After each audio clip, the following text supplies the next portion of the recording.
কোথায় পাবো তারে? কত জায়গায় যাও তো, পাওনি এখনো? মন্দির, মসজিদ, গির্জা, গুরুদুয়ারা, সিনাগগ, কত জায়গায় পাওয়া যায় তাকে। তো এখনো কেন কান্নাকাটি করছো? কত জায়গায় তো গেলে, সারা জীবন ধরে প্রচুর জায়গায় গেছো, তাকে পুজো করেছো, তার কাছে প্রার্থনা করেছো, কত কি করেছো, কোথাও কি পেলে তাকে?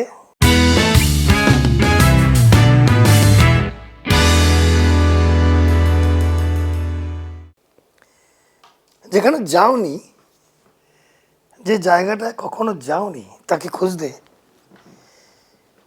সেই জায়গাটা হচ্ছে তোমার ভেতরটা। বহুদিন ধরে বহু দেশ ঘুরে, কি যেন একটা আছে না,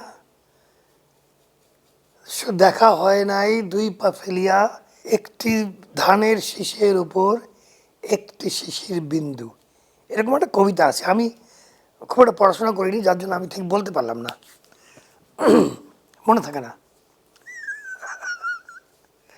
যাই হোক, যে কথাটা হচ্ছিল, মাছের অ্যাকোয়ারিয়াম দেখেছো? অ্যাকোয়ারিয়াম, অ্যাকোয়ারিয়াম হচ্ছে ঘরের মধ্যে যে আমরা ছোট ছোট মাছের চৌবাচ্চা রাখি না, কাঁচের চৌবাচ্চা, যেটার মধ্যে আমরা অর্নামেন্টাল মাছগুলো, সাজানোর মাছগুলো আমরা রেখে দিই এবং আমরা দেখি মাছ কীভাবে চলাফেরা করে। আমরা হচ্ছে ঠিক সেরকম একটা অ্যাকোয়ারিয়ামের মধ্যে আছি। অ্যাকোয়ারিয়াম, সেই অ্যাকোয়ারিয়ামের মধ্যে প্রত্যেকটি মাছ হচ্ছে আমরা। মাছের বাইরের দিকটা দেখো, কি আছে মাছের বাইরে? জল আছে। মাছের ভেতরে কি আছে? সেই জলটাই আছে। মাছটা ডুবে আছে, কাজে ডুবে যখন আছে, মাছের বাইরেও জল, মাছের ভেতরেও জল, সেই জলটাই মাছের মুখ দিয়ে গিয়ে ভেতরে ঢুকে। এই যে বিশ্ব ব্রহ্মাণ্ড, দিস ইজ এন অ্যাকোয়ারিয়াম। এটা একটা অ্যাকোয়ারিয়াম। এখানে জলের বদলে আছে এনার্জি, আর আমরা প্রত্যেকে হচ্ছে সেই এনার্জির মধ্যে ডুবে থাকা একটি মাছ। মাছের পরিবর্তে আমরা মানুষ। আরও সবাই আছে, বাঁদর আছে, বাঘ, সিংহ আছে, সবাই এই এনার্জির মধ্যে ডুবে আছে।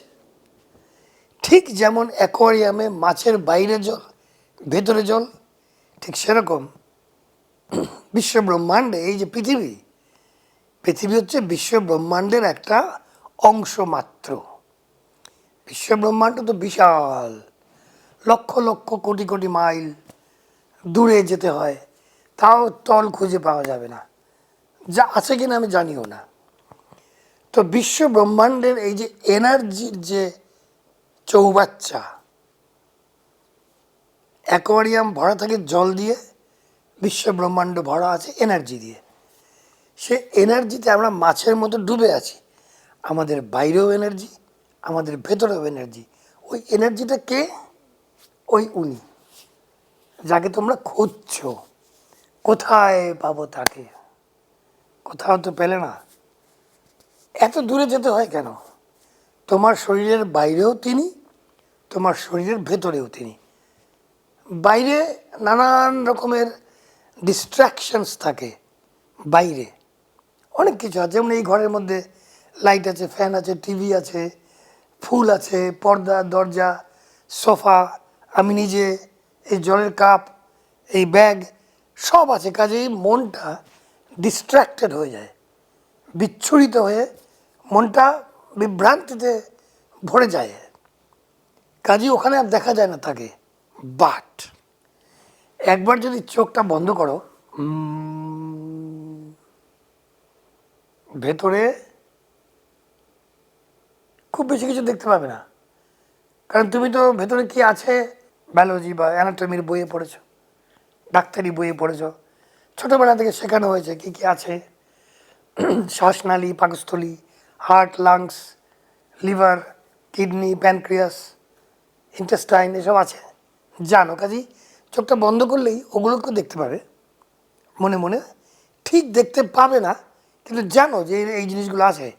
বাট যদি অভ্যেস করে ফেলো, চোখ বন্ধ করে শ্বাস প্রশ্বাসটা যদি দেখতে থাকো, দেখতে থাকো শব্দের অর্থ হচ্ছে যদি অনুভব করতে থাকো, শ্বাস ঢুকছে, শ্বাস বেরোচ্ছে, শ্বাস ঢুকছে, শ্বাস বেরোচ্ছে, হঠাৎ একদিন দেখবে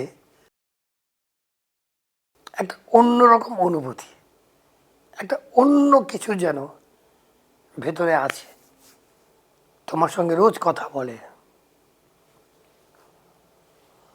এ হচ্ছে সেই ব্যক্তি যাকে খুঁজতে কোথায় কোথায় চলে যাও, মানসরোবর, বাবা কত দূর, কৈলাস পর্বত কত দূর, বাপরে বাপ, তোমরা পারো বটে।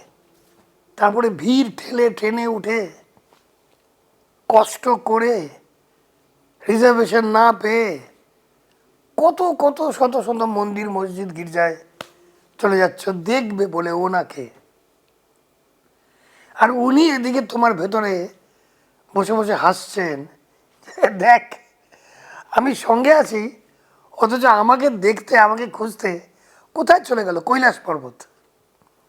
উনি হয়তো আছেন ওখানে, উনি তো সর্বত্রই আছেন, সব জায়গায় আছেন, মন্দিরে আছেন, মসজিদে আছেন, গির্জায় আছেন, গুরুদুয়ারাতে আছেন, সিনাগগে আছেন, সব জায়গায় আছেন, বুদ্ধ মন্দিরে আছেন। উনি তো আছেনই, উনি তো বিশ্ব ব্রহ্মাণ্ডে ছেয়ে আছেন, ওই যে বললাম এনার্জি। কিন্তু তাকে দেখতে যাওয়ার জন্য কষ্ট করার দরকার নেই, উনি তোমাকে কষ্ট দিতে চান না। উনি বলেন আমি তো এখানেই আছি, যা চাওয়ার আমার কাছেই চাও, অর্থাৎ নিজের কাছে চাও। নিজের কাছে চাইলে ক্ষমতাটা বাড়বে। You are going to be so powerful when you start asking things from your own inner self. তুমি যখন যখন নিজের কাছে চাওয়া শুরু করবে, দেখবে ব্যাপারটা কত সোজা। কারণ তুমি তো তোমাকে না বলবে না, তুমি তো তোমাকে হ্যাঁ বলবে। এই হ্যাঁটা কে বলবে? তোমার তুমি। তোমার যে তুমি তোমার ভেতরে বসে আছে, তোমার যে তুমি, তো যে তোমার, আবার বলি, তোমার যে তুমি, যে তুমি তোমার ভেতরে বসে আছেন, তিনি তো হ্যাঁই বলবেন। তুমি বলবে আমার একটা অ্যাপেল চাই, আমি আপেল খাবো, আমার আপেল চাই। তোমার যে তুমি ভেতরে বসে আছেন, উনি বলবেন হ্যাঁ যাও খাও। কোথাও না কোথা থেকে আপেলটা তুমি ঠিক জোগাড় করবে, করে খাবে। তুমি তোমাকে বললে আমি বিএসসিতে ফার্স্ট ক্লাস অনার্স পেয়ে পাশ করেছি, বললে যে করেছি, করবো এরকম না। আপেলটা চাওয়ার সময় তুমি যদি বলো আমি একটা আপেল খাচ্ছি, তোমার ভেতরে তুমি বলবে হ্যাঁ খাচ্ছ। তুমি যখন বলবে যে আমি ফার্স্ট ক্লাস অনার্স নিয়ে পাশ করেছি, তোমার ভেতরে তুমি বলবে হ্যাঁ করেছ, এবং দেখবে সত্যিই করবে। কাজেই চাওয়ার জন্যে কোথাও যাওয়ার দরকার নেই, চাওয়ার জন্যে তুমি তোমার কাছে চাও। এতে করে কি হবে? এতে করে যে প্রথম যে ঘটনাটা ঘটবে, তুমি তোমার নিজেকে তৈরি করবে, তৈরি করতে বাধ্য হবে। আমার কিন্তু ঘুম পাচ্ছে, দেখ আমার চোখ চোখ আমার বন্ধ হয়ে আসছে, বেশ ঘুম পাচ্ছে। রাত হয়েছে জাম্বিয়াতে, তোমাদের তো মাঝরাত। তো তোমার যে তুমি, কি বলছিলাম, হ্যাঁ, তুমি যখন তোমার কাছে কিছু চাইবে, যে আমি একটা 54 ইঞ্চ বা 56 ইঞ্চ টেলিভিশন কিনেছি, তুমি বলবে ভেতর থেকে হ্যাঁ কিনেছ, তখন কি হবে? তোমার যে তুমি, সে তোমাকে তখন তৈরি করবে। তোমার যে সাবকনশিয়াস মাইন্ড, যেটা তোমার তুমি, সে তখন তোমাকে তৈরি করবে যে টিভিটা কিনতে হলে যা যা করতে হবে, তোমাকে দিয়ে ঘাড় ধরিয়ে সে কাজগুলো করাবে। তার মানে তুমি আরও এফিশিয়েন্ট হয়ে উঠবে। আমি টাকা পয়সার ব্যাপারটা একটা উদাহরণ দিলাম, কারণ টিভিটা কিনতে টাকা পয়সা লাগে। তোমার যে কোনো মনোবাসনা, যে কোনো মনোকামনা, আমার ছেলে বা মেয়ে, যেটা তুমি বলতে চাও, পরীক্ষায় খুব ভালো রেজাল্ট করেছে, ওর ডাক্তারিতে চান্স পেয়েছে, তুমি তুমির কাছে বললে, তখন তুমি তোমাকে বলবে হ্যাঁ ঠিক ঠিক বলেছ। এবং তারপর থেকে তোমার পারিপার্শ্বিকতা, তোমার পরিবেশ, তোমার বাড়ির আবহাওয়া, তোমার আবহাওয়া মানে পরিবেশ, তোমার ছেলে বা মেয়ের যে পড়াশোনা করার যে ইচ্ছে,